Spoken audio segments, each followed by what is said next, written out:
This is Charter Local Edition. I'm Brad Pomerance in the San Gabriel Valley. We are joined by Judy Nelson. She's a councilwoman in the city of Glendora. And we've been speaking for a few years about the San Gabriel Mountains. Yes. Before we talk about some new developments, describe the mountains for us. The mountains are in the foothills of LA County. Right. I think now that we don't have smog as bad as it used to be, we actually probably see them every day. We do. And many, many thousands of people go up into the mountains to recreate on a regular basis. They are majestic. They are beautiful. And when you get off the freeway at Grand in Glendora and you make that loop around and you get onto the street and you see these mountains, you know that God has blessed us, because that's right. We are so lucky. Just beautiful. Now, a couple of years ago, the Obama administration was looking to designate the mountains as a national monument. Mm-hmm. What's a controversy surrounding that designation? The controversy was, although it's allowed through legislation called the Antiquities Act, right, it's really viewed as a bypass of Congress, as an executive order. And that's how it occurred in the Obama years. That's correct. Is that even though there had been efforts for many years to go through Congress for reasons that are beyond us, it didn't happen. So Mr. Obama did declare it a national monument. That's correct. And you were concerned. I was concerned with the process. Right. But we are now 2 years in, and as I see it, the Forest Service, which is intricately involved in managing the process, is turning to the community. Yes. To seek their advice and input. Is that accurate? Do you feel that? Yes, they are doing an excellent job. The proclamation that came with the designation was about 2 pages long. It was fairly short, but the Forest Service must follow the instructions in the proclamation, which was what the president said. You have to create a management plan within 3 years. You have to engage the diverse community that surrounds the monument. Many, many things were included in that proclamation. I want to digress for a second. Since this was an executive order, could the new administration reverse it? There is talk about the new administration possibly reversing many national monuments that President Obama created. It's never happened before. Okay. Presidents have come in and reduced the size of monuments. I see. So it would be a first, but there are some national monuments throughout the United States that have been extremely controversial, and I think they'll be looked at. And is this one of them that's been, no, not quite. No.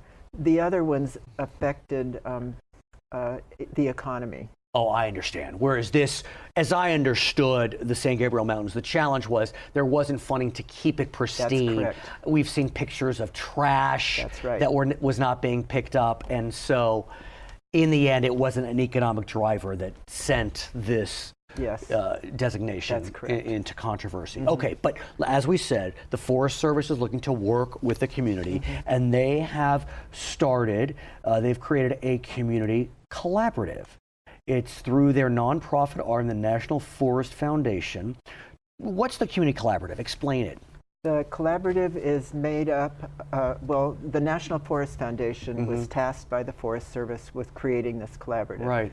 They interviewed people who had been involved in making the monument happen or resisting that happening. That's how I got on the collaborative. But you know what, though? God bless them. I mean, in a lot of ways, they were smart, I think, to seek out the opponents. I can't tell you how much I've learned from this, that sitting at a table with 45 other people who have differences of opinion that are broadly different has been an enormously positive experience. And you, as a councilwoman, represent the city of Glendora. I mean, an honor in a lot of ways. A huge honor. And so, huge honor. Tell us about what you've been doing as part of the collaborative. Before we talk about the draft plan, that's important, but explain the process. The collaborative, since almost the beginning, so for about 2 years, we've been meeting once a month, 6 hours a day. Oh, wow. Wow. Because with 45 people, you've got a lot of work to do. Yeah, you got 50 opinions with 45 people. So first it was just a dozen people, and we knew that we were tasked with creating a more broad collaborative. So we worked probably the whole first year bringing more interests into the collaborative. So you have businesses, Environmental schools, faith, groups. Environmental, economic, Yes, government, all of the above? all of the above. It's conservancies, water agencies. So in the end, the Forest Service, as you said, as a result of the proclamation, needed to put together a management plan. And they forwarded a draft management plan. And I think the collaborative had some concerns. Yes. Is that a fair way to describe it, Councilwoman? Yes. Actually, the Forest Service was tasked with creating an environmental assessment, and then a draft management plan. It had to go to the public. They did public hearings. The collaborative also took a look at it.